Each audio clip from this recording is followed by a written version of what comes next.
Bwana Yesu asifiwe. Na tamani tushirikishane somo kwa msaada wa Roho Mtakatifu. Somo linasema jua thamani ya siku yako. Jua thamani ya siku yako. Haleluya. Inachukua kujua thamani ya siku ili kupata matokeo katika wiki, ili kupata matokeo katika mwezi, na ili kupata matokeo katika mwaka. Usipojua kuipa thamani siku yako, manake huwezi kuona thamani ya mwaka wako, huwezi kuona thamani ya mwezi wako, wala huwezi kuona thamani ya wiki yako, na mwisho huwezi kuona thamani ya maisha yako. Kwa hiyo inachukua kuipa thamani siku yako ili kupata matokeo katika maisha yako. Haleluya. Haleluya. Tunapoteza muda mwingi sana katika siku yetu kwa kufanya vitu ambavyo havina maana. Mungu amempa kila mwanadamu masaa 24. Kila mwanadamu anapoamka asubuhi, hakuna Mungu ambaye amesema wewe chukua mawili, wewe chukua matatu. Mungu wote tunapoamka asubuhi anatupa masaa 24. Unapoamka, unapoianza siku yako una masaa 24.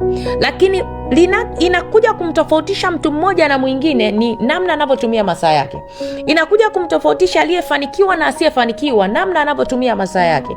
Ndio maana ni lazima uipe thamani siku yako. Ni lazima uichukulie siku yako kama ni kitu ambacho sio cha kukichezea, sio cha kukichezea. Hivyo nikizungumzia siku nazungumzia masaa 24. Zaburi 118 mstari wa 20 anasema, siku hii ndio aliyoifanya Bwana, tutaishangilia na kuifurahia.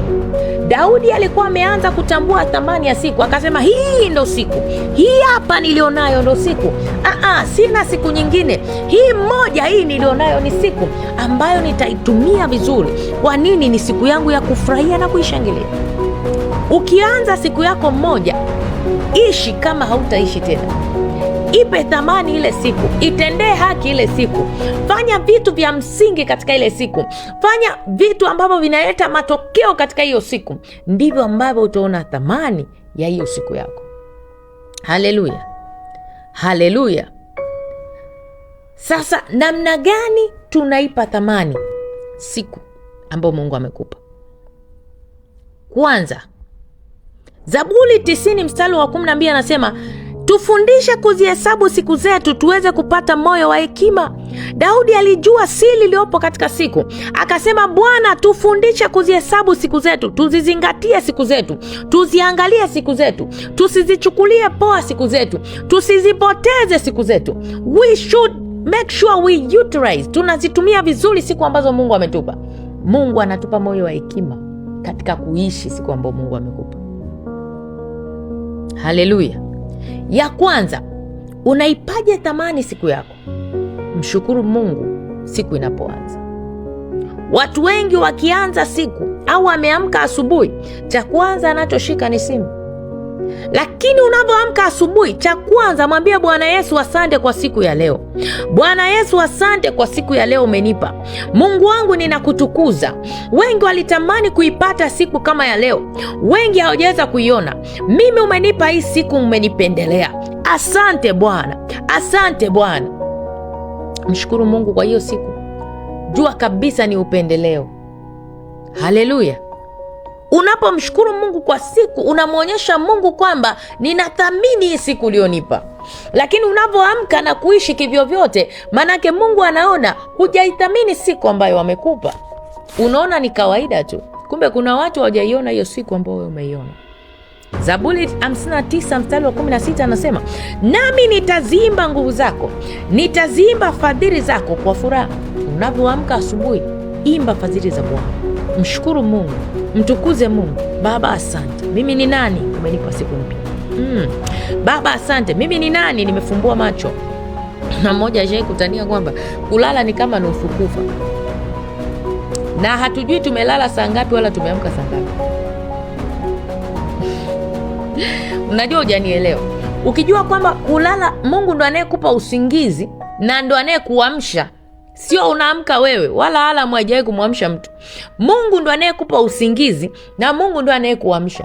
Kwa hiyo kitendo cha kufumbua macho kuamka, mshukuru Mungu. Huwa najaribu kuambia watu, na ili ujue kwamba Mungu ndo anayekupa usingizi, jaribu kusema sasa nalala. Uone kama unapata usingizi. Hauwezi kusema haya lala, tunakwambia haya lala saizi hapa, lala. Uwezi ukalala. Kwa nini huwa tunajicondition tu kulala, lakini anayeleta ule usingizi ni Mungu. Tunapoamka ni kwa sababu Mungu ndo anatuamsha, anauondoa ule usingizi. Lakini kuna watu ambao wanapitiliza usingizini, hawaamki. Ni kwa neema ya Mungu. Unapoianza siku, mwambie Mungu, ninakushukuru kwa kunipa hii siku. Haleluya. Shukrani unaompa Mungu ni siri mojawapo ya kufanikiwa katika siku yako. Unapomshukuru Mungu kwa hiyo siku, umeanza kumwambia Mungu,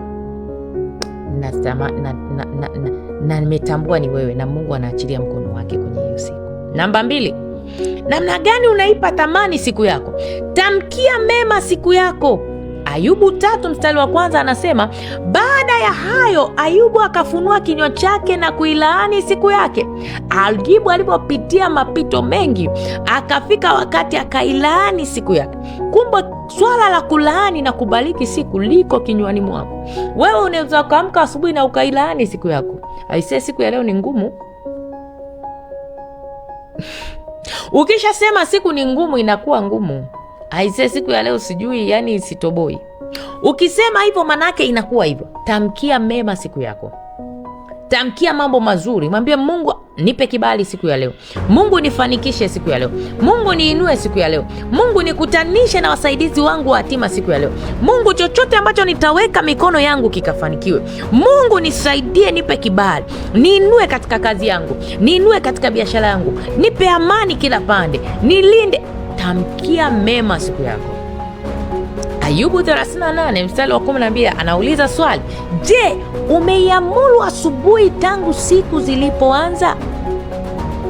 Je, umeiamuru asubuhi tangu siku zilipoanza? Je, ukiamka asubuhi unaamuru? Are you commanding things in your life? Do you command things in your life? Unaviamulisha vitu vizuri unavyotaka kuona? Unaamuru mambo yako yakae sehemu fulani, au unaacha tu?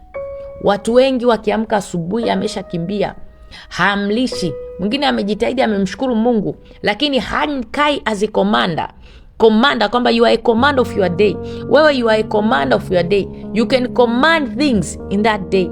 Unaweza ukaviamuru vitu katika hiyo siku. Hiki kitokee, hiki kisitokee, hiki kiwe hivi, hiki kiwe. Mungu ameweka hiyo mamlaka unayo. Tamkia mema siku yako asubuhi. Tamkia mazuri unaotaka kuyaona. Usiamke tu. Haleluya. Namba 3, namna gani naipa thamani siku yangu? Pangilia siku yako. Hapa ndo kipengele kwa wabongo. Pangilia siku yako. Yani tunaenda tu vitu vije vyenyewe. Pangilia siku yako. Uwe ni mtu unayepangilia vitu vyako. Nini unataka kufanya kwa hiyo siku? To do list. Orodha ya vitu ambavyo unatamani uvifanye hiyo siku. 1, 2, 3, 4. Leo nitafanya 1, 2, 3. Leo nitaenda 1, 2, 3. Mimi napenda na rafiki yangu mmoja ambaye akiamka asubuhi ana list yake. Nitafanya 1, 2, 3, ndaenda hapa na hapa na hapa, nitafanya hiki na hiki na hiki. Okay. So akiamka asubuhi ana ratiba. Hiyo inaonyesha kabisa kwamba unaweza ukafanya tathmini ya siku yako na unakuwa umeipa thamani siku yako. Haleluya.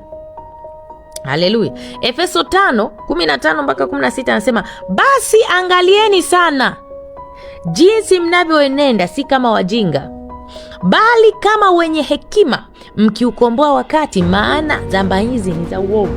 Yaani hizi zama ambazo tunazo, kama hujajua thamani ya muda wako, kama hujajua thamani ya siku yako, maana yake kuna mambo mengi ya kuiba muda. Utaenda kwenye social media, unazidi tu kubrowse, unashangaa saa 1, saa 2, saa 3. Hata unavyoangalia utacheka cheka pale, utafurahi na nini, una browse. Vitu ni vingi, dunia iko busy, masaa yanaenda. Kwa nini? Hujapangilia siku yako. Hatukukatazi kuburudika kidogo kwenye social media, lakini kila kitu kinataka kiasi.